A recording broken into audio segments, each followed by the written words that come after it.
It's 11 p.m. and these are the headlines.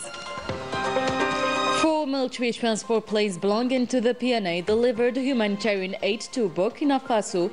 This gesture of solidarity follows the directives of the President of the Republic. Colonial France has left deep-rooted scars on Algeria, marked by massacres across the nation. Once a colonial power, France now faces severe loss of diplomatic and economic power in Africa, highlighted by the rejection of its military presence. And the New Year's festivities continue. The President's Prize for Amazigh Literature and Language was held in Timimoun.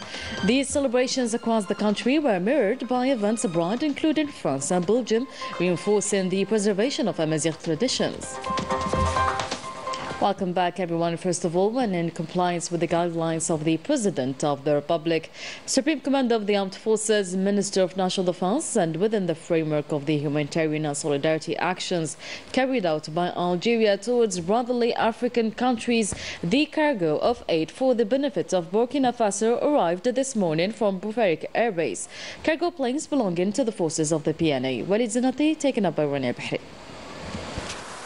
This is one of the 4 cargo planes belonging to the AMP that landed today in Ouagadougou, the capital of Burkina Faso. On board, humanitarian aid sent by Algeria as part of the relations of solidarity and fraternity that bind the two countries. Au nom de son Excellence, Monsieur le Président du Faso. On behalf of the President of Burkina Faso, I would like to express gratitude to the President Abdelmajid Tebboune and the Algerian people for their solidarity. This gesture will strengthen the efforts of our government to support those affected by the crisis. Algeria, true to its principles of solidarity and cooperation, has provided humanitarian aid to Burkina Faso. This support shows Algeria's constant commitment to help the people of Burkina Faso during this humanitarian challenge. The Algerian Red Crescent supervised the transportation of aid from Boufarik Military Airport to Burkina Faso's capital using 4 Algerian Air Force planes. We are now overseeing the unloading of these planes. This humanitarian aid includes various food products, medicines, mattresses, blankets, tents, and other supplies, an initiative that reflects the excellent relations of cooperation and solidarity that unite the two African countries. And France has a large history full of crimes all across its former colonies. Today we shed light on the region of Lawat, where a heinous genocide took place in 1852, committed by the French colonial army. Najdir. On December 4, 1852, the French occupying forces carried out a brutal act of genocide in Lawat province, using chloroform, a fearsome chemical weapon deployed for the first time in history. This act razed the entire town to the ground and exterminated nearly 2/3 of its inhabitants. That devastating attack, intended to suppress the popular resistance, claimed the lives of nearly 4,000 people, including women and children, many of whom were burned and mutilated. It marked a violent attempt at collective extermination by the French colonizer, leaving behind unimaginable destruction and countless martyrs. For us, it's the year of the tragedy. It's called the Year of Al-Khilya, or the Annihilation. The French themselves say they exterminated 2/3 of the inhabitants of Lawat. The invasion of Lawat town embodies one of the cruelest forms of the scorched earth policy, carried out under the reign of Napoleon III, under the orders of the bloodthirsty General Pélissier. The occupying forces massacred the inhabitants of Lawat before putting them in bags and burning them or burying them alive.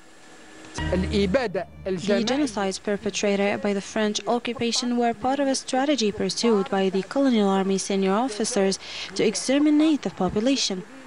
The French colonialism was marked by a systematic and organized violence, exemplified by genocides and crimes against humanity carried out as part of a deliberate global strategy. 20 years before the tragic genocide in Lawat in 1852, the colonial army committed its first massacre in 1832.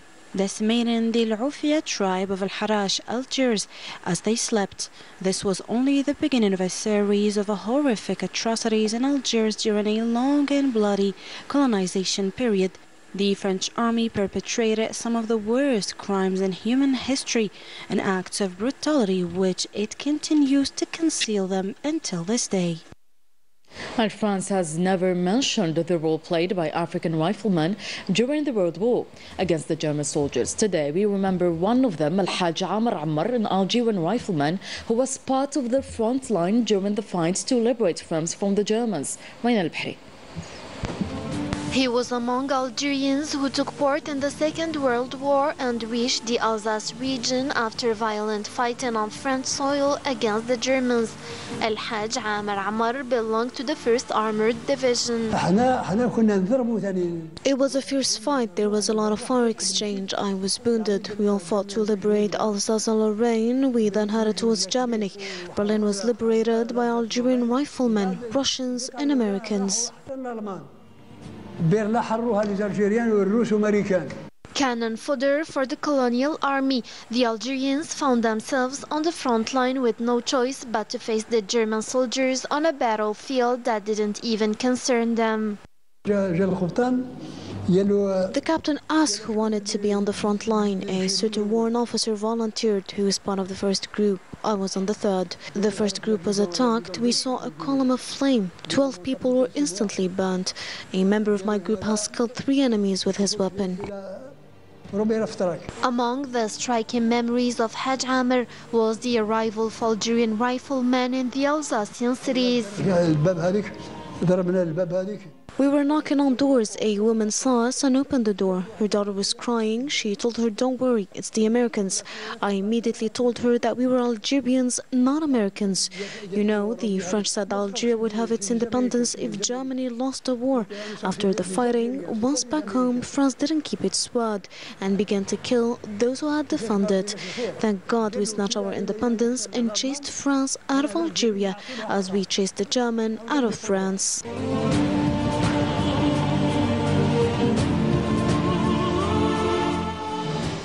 In other news, the Speaker of the National People's Assembly, Ibrahim Boughali, was received today in Caracas by Venezuelan President Nicolas Maduro.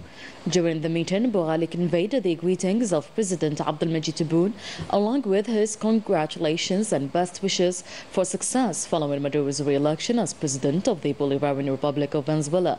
On behalf of President Tebboune, Boughali reaffirmed Algeria's commitment to strengthening cooperation and maintaining close coordination with Venezuela across various sectors. He also praised Caracas' fought for just causes, in particular the Palestinian and Sahrawi issues. The talks between the two officials focused on bilateral relations and key matters of mutual interest.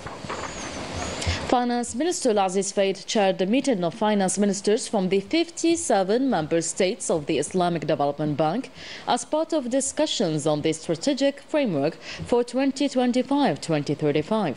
The meeting focused on the bank's forward-looking plan for the next decade, aimed at supporting member states' development goals. Discussions highlighted the bank's commitment to driving economic development and funding innovative projects across its member nations.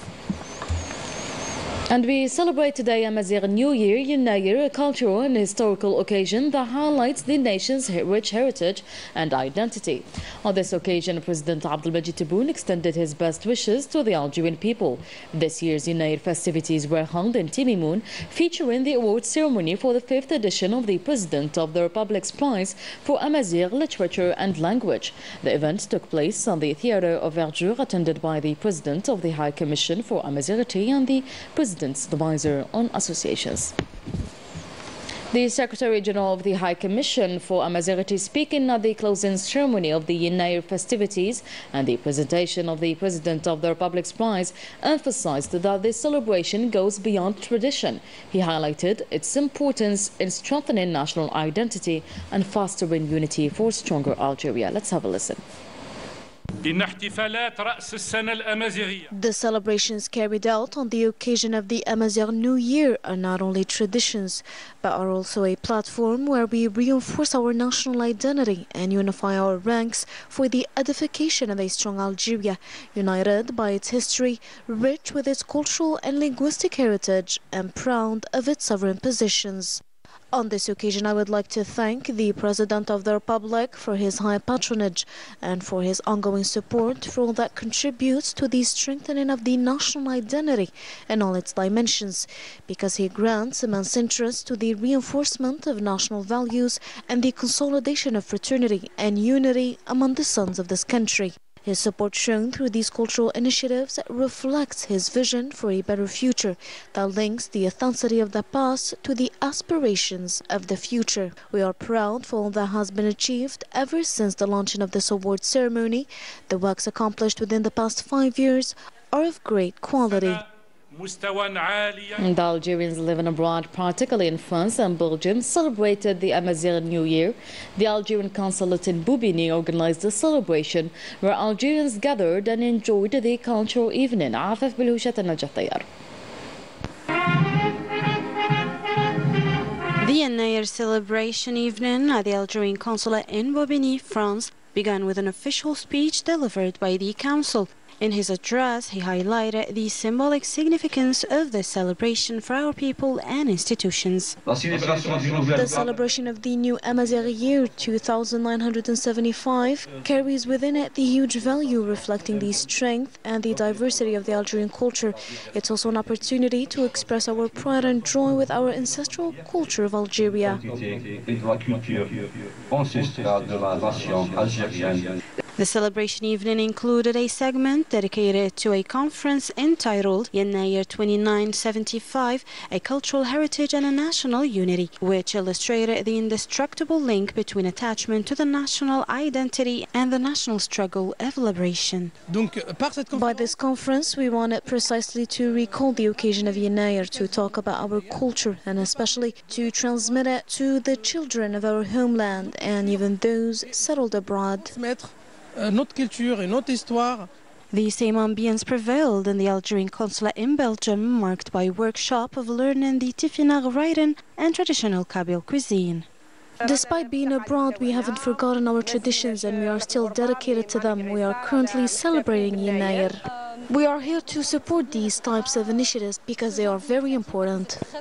The festive elements that gave this celebration a special conviviality are an exhibition of handcraft dolls and a runway of traditional clothing displaying the diversity of the entire national territory and musical performance of the Amazigh classics. To the occupied Palestinian territories now, no less than 4 Palestinians were martyred and others injured today in Zion's airstrike targeting the Shati refugee camp and the Shuja'iyya neighborhood in Gaza City. Several citizens sustained various injuries following Zion's artillery shelling on al-Bureij camp in the central Gaza Strip, and the Zionist occupier has committed 2 massacres in the last 24 hours, resulting in the killing of 28 Palestinians with 89 others injured. Moving on to sports, the Sports Union of Algiers snatched victory with 2-1 against the Botswana club Urapa United as part of the 5th round of the group stage of the CAF Cup competition. This victory enabled the Algerian representative to reach the quarter-finals at the top of the Group 3 with 11 points. For its part, the second Algerian representative, the Constantine Sports Club, scored 3 goals against the Tunisian team during the match held in the Shahid Hamlaoui Stadium in Constantine province. And with this, the team has been qualified for the next round, knowing that the team occupies the top position of Group 1 with 12 points. And that was it for today's news. Thank you so much for watching. I'll see you tomorrow.